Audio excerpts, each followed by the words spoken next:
Assalamualaikum warahmatullahi wabarakatuh. Hai semuanya, kawan-kawan, sobat-sobat milenial.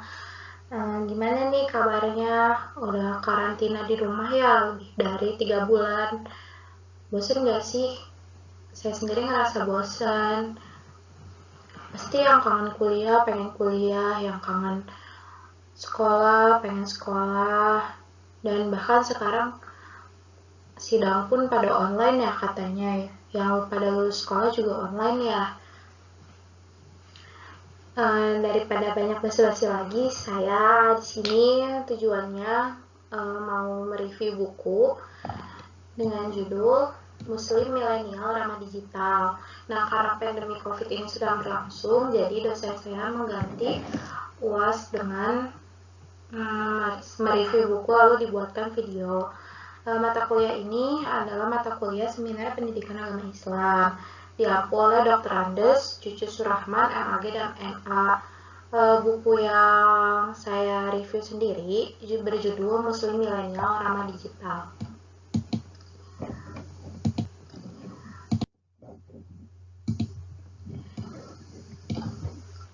Ya, jadi saya di sini sendiri sangat tertarik untuk tugas pengganti UAS ini karena tugas ini adalah mereview buku. Karena saya sendiri melihat milenial zaman sekarang itu kurang untuk budaya literasinya. Tujuan pribadi saya sendiri mereview buku ini karena saya ingin membangkitkan rasa literasi terhadap milenial di zaman sekarang ini. Karena zaman sekarang budaya literasi itu sudah tergantikan dengan menonton video, menonton televisi, mendengarkan musik dibandingkan dengan membaca buku. Nah, mereview buku itu terdapat syarat-syaratnya. Salah satunya adalah untuk mereview identitas bukunya. Nah, identitas buku ini terdiri dari judul buku, pengarang buku, jumlah halaman, tahun terbit, dan penerbit buku. Judul buku ini sendiri sangat unik. Judul bukunya adalah Muslim Milenial Ramah Digital, Mari Tabayun dalam Berinteraksi. Pengarangnya terdapat 6 orang. Yang pertama ada Yanti Dwi Astuti, Rika Lusri Virga, Lukman Nusa, Rama Kertamukti, Fajar Iqbal, dan Bonostio. Mereka ini bergabung menuangkan ide-idenya sehingga jadilah buku ini dengan 54 halaman. Buku ini diterbitkan pada tahun 2018 dan penerbitnya sendiri adalah Program Studi Ilmu Komunikasi Universitas Islam Negeri Sunan Kalijaga, Yogyakarta. Jauh sekali ya di Yogyakarta.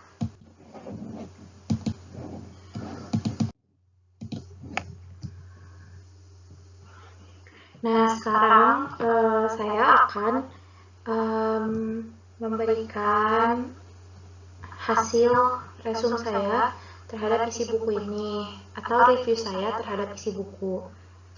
Tradisi literasi sudah berkembang jauh sebelum era milenial hadir di tengah-tengah pesatnya perkembangan teknologi digital dan media sosial.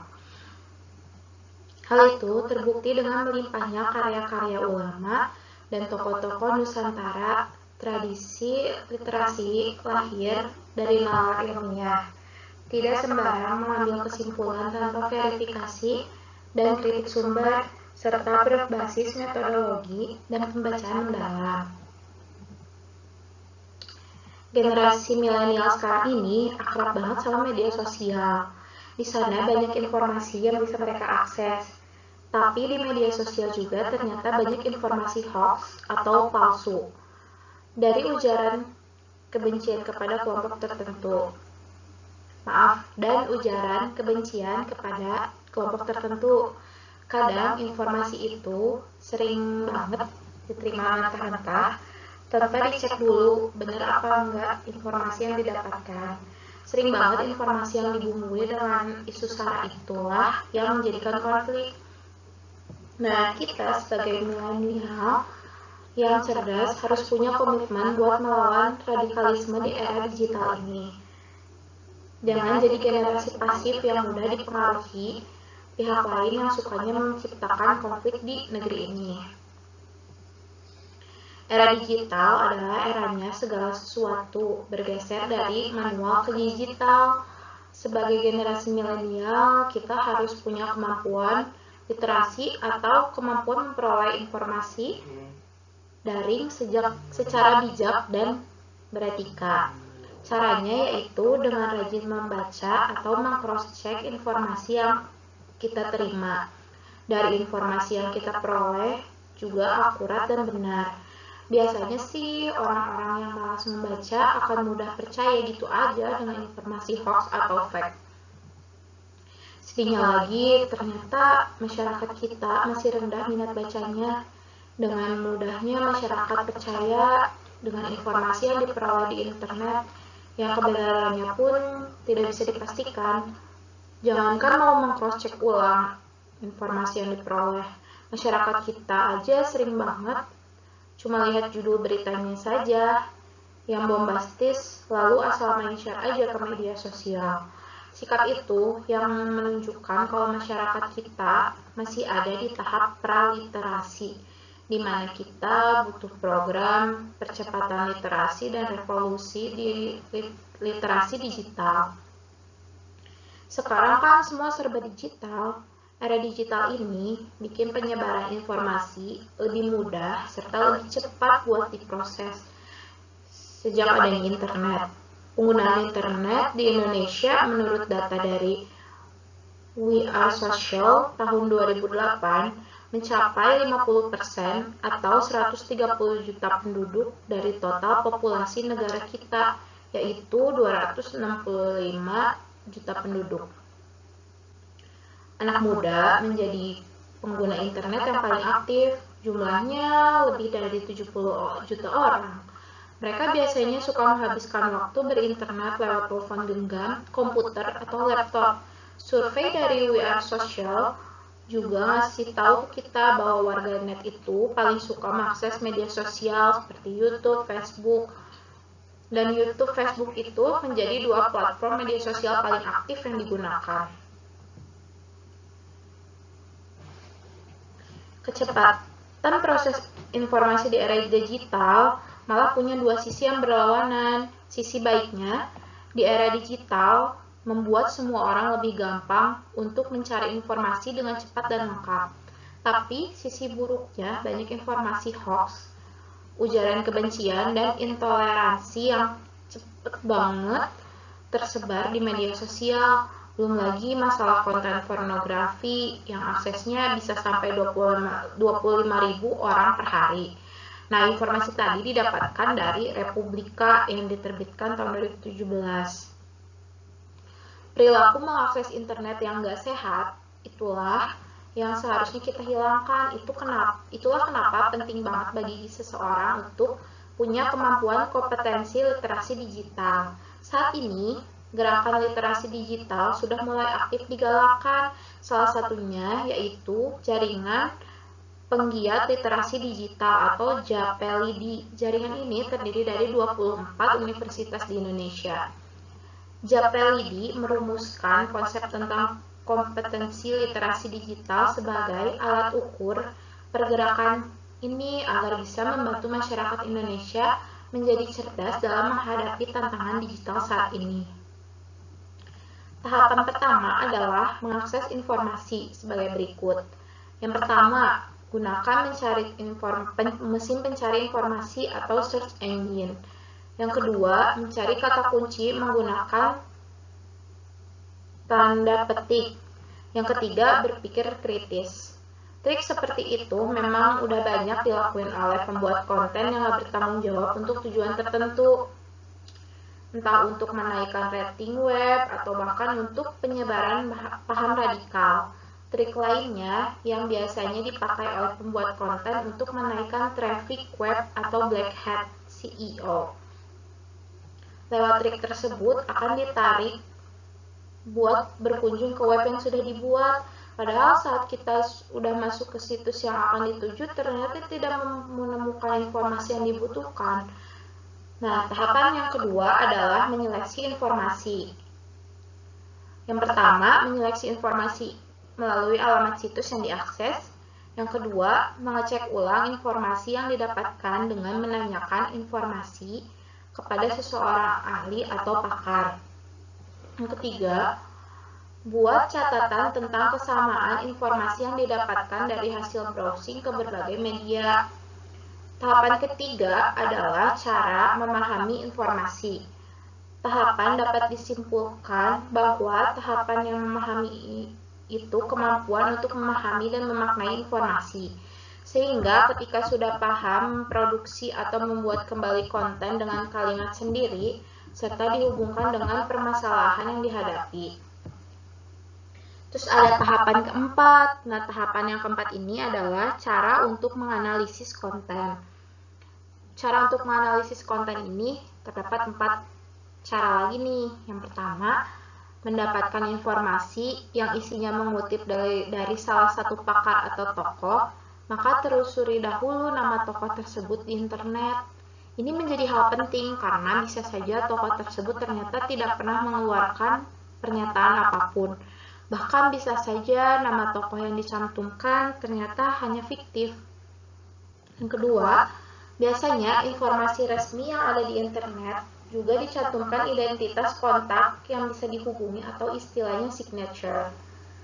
Jika tidak ada, berarti perlu ditelusuri atau dianalisis lagi dengan cara verifikasi ke kanal informasi resmi pada instansi atau lembaga terkait. Yang ketiga, pastikan kalau kontrak yang ada di internet itu juga valid dan bisa dihubungi. Yang keempat, cek terlebih dahulu informasi yang kamu dapat ke kanal informasi resmi instansi atau lembaga atau komunitas terkait. Nah, yang kelima nih adalah cara memverifikasi informasi. Verifikasi informasi biasanya dilakukan dengan cara mengecek kembali informasi yang diperoleh ke sumber lainnya yang berbeda. Nah, tahapan yang keenam adalah cara mengevaluasi informasi. Maksudnya ciri untuk mengevaluasi informasi. Nah, ciri-cirinya yang pertama, tanggapan pada kondisi yang sedang terjadi. Tanggapan itu wujudnya bisa bentuk evaluasi, penolakan, bahkan sampai ke perlawanan. Yang kedua, biasanya punya program kuat yang ingin dijalankan. Nah, yang ketiga, biasanya memiliki pemikiran bahwa semua pihak yang berbeda pandangan adalah salah. Tahapan ketujuh adalah mendistribusikan informasi. Para penyebar informasi sengaja membuat akun media sosial untuk mencari followers yang akan direkrut menjadi anggota, sehingga penyebaran informasi di dunia maya lebih masif. Nah, tahapan yang kedelapan adalah memproduksi informasi. Bahaya atau dampak negatif dari informasi melalui internet ternyata sekarang ini makin menyebar, bahkan sampai ke sekolah-sekolah dan penjuru pedesaan. Situs dan akun media sosial yang kontennya kurang baik cepat sekali tumbuh dan menyebar. Padahal Dekominfo juga memblokir akun dan situs berbau kurang baik agar penyebarannya tidak semakin luas, tapi ternyata konten kurang baik masih saja banyak ditemui di internet. Tahapan ke-9 adalah berpartisipasi dalam mengelola informasi.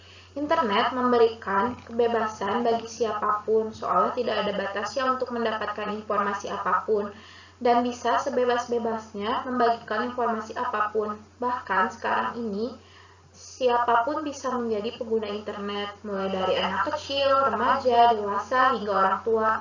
Jika berbicara tentang pengguna internet, biasanya akan dibagi menjadi 2 tipe pengguna. Pengguna partisipan yang aktif dan partisipan yang pasif. Partisipan yang aktif merupakan julukan untuk mereka yang sering sekali mengunggah atau mengirimkan konten ke media sosial yang diikuti. Kalau partisipan pasif itu orang-orang yang hanya melihat dan membaca-baca saja konten yang ada di media sosial. Ayo kalian masuk yang partisipan pasif atau partisipan aktif. Nah, tahapan ke-10 adalah berkolaborasi dalam mengelola informasi. Di tahap ini akan dijelaskan tentang berkolaborasi di dunia digital. Sebagai warga digital, harusnya mampu saling bersinergi dalam kebaikan. harus terus-menerus melakukan pengecekan terhadap siapa ya pengirim pesan. Penting sekali untuk membagikan pesan-pesan kebaikan ke ruang digital. Jika kita ingin dunia digital itu sehat, maka berkolaborasi adalah kuncinya.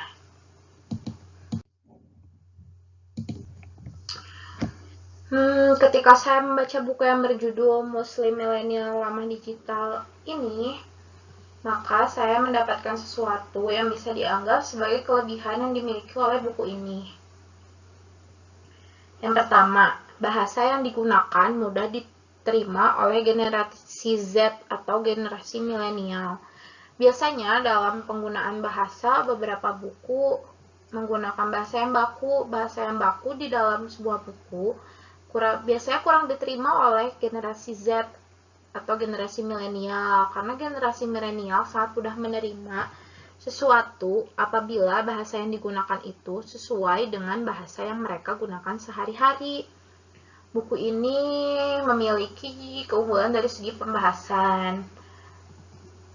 Buku ini memiliki keunggulan dari segi pembahasan yang analitis dan mendalam serta menghubungkan dengan kasus-kasus yang dihadapi oleh manusia. Yang ketiga, sumber-sumber dari buku ini juga jelas. Rujukan dari buku ini diambil dari berbagai karya, baik dalam maupun luar negeri, sehingga membuat para pembaca dapat menambah dan membuka wawasan pengetahuan yang lebih luas. Yang keempat, buku ini sangat mudah dipelajari. Materi pembelajaran mengenai segala hal yang berhubungan dengan cara memilah teknologi saat ini dan ilmu telah sangat detail sehingga para pembaca dapat mengetahui lebih dalam tentang cara memilih teknologi saat ini. Hal-hal yang dijelaskan di buku ini juga sangat rinci. Yang keenam, buku ini dapat menjadi pegangan untuk para remaja dan orang tua karena buku ini menjelaskan tentang berbagai macam cara menggunakan atau memanfaatkan teknologi dengan sebaik mungkin. Yang ketujuh, buku ini mudah dibawa karena buku ini berukuran sedang sehingga jika kita merasa bosan ketika sedang menaiki kendaraan umum atau menunggu sesuatu yang sangat lama, buku ini cocok untuk menemani kita. Buku ini juga memiliki pemilihan warna yang menarik. Karena warna covernya sendiri dapat dilihat sangat tidak mencolok, biasanya orang tua menyukai warna yang tidak terlalu mencolok. Nah, yang kesembilan, pemilihan gambar pada cover menarik. Cover ini memberikan sentuhan gambar yang menarik sehingga para remaja menyukai gambar dan penasaran akan buku ini. Dan pemilihan judulnya juga menarik sehingga menjadi daya tarik tersendiri dalam publikasi buku ini. Namun, tidak selamanya buku-buku ataupun buku ini memiliki kelebihan. Dalam buku ini pun saya menemukan beberapa kekurangan. Yang pertama, gambar yang terdapat pada buku ini kurang terlihat. Gambar yang disajikan dalam buku ini hanya berbentuk screenshotan yang kurang jelas. Jika saya boleh kasih masukan, buku ini akan lebih baik jika gambarnya tersebut diperjelas lagi, karena generasi milenial atau generasi Z sangat suka sekali dengan gambar-gambar yang terlihat jelas dan mencolok. Yang kedua, bahasa yang digunakan oleh buku ini kurang cocok untuk orang tua. Bahasa yang digunakan dalam buku ini sangat terlalu untuk anak muda atau untuk remaja, karena menggunakan bahasa-bahasa gaul yang biasanya orang tua kurang bisa menerimanya atau kurang mengerti. Yang ketiga, ketebalan buku. Ketebalan pada buku ini menurut saya kurang jelas bagi orang tua, karena orang tua biasanya sangat menyukai buku-buku tebal.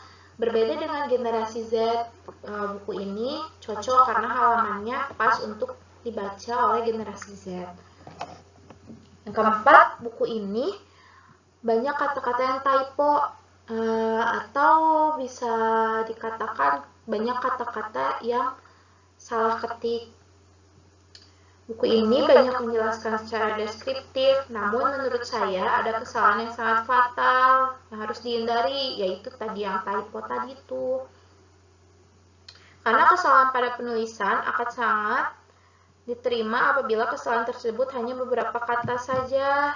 Namun, pada buku yang saya baca ini banyak sekali kata-kata yang salah atau yang typo yang dibuat oleh penulis, atau mungkin pada saat masuk ke editor, kata-kata yang dipilah oleh editor belum terpilah semua, sehingga kurang teliti menurut saya. Dan yang terakhir adalah pemberian gambar yang kurang terlihat. Dalam sebuah buku, untuk pemberian gambar sebagai visual, alangkah lebih baik menggunakan gambar yang kualitasnya high definition atau HD. Karena biasanya para remaja melihat kualitas sebuah buku itu dilihat dari gambarnya itu sendiri. Oke teman-teman semua, mungkin hanya itu yang dapat aku kasih untuk review dari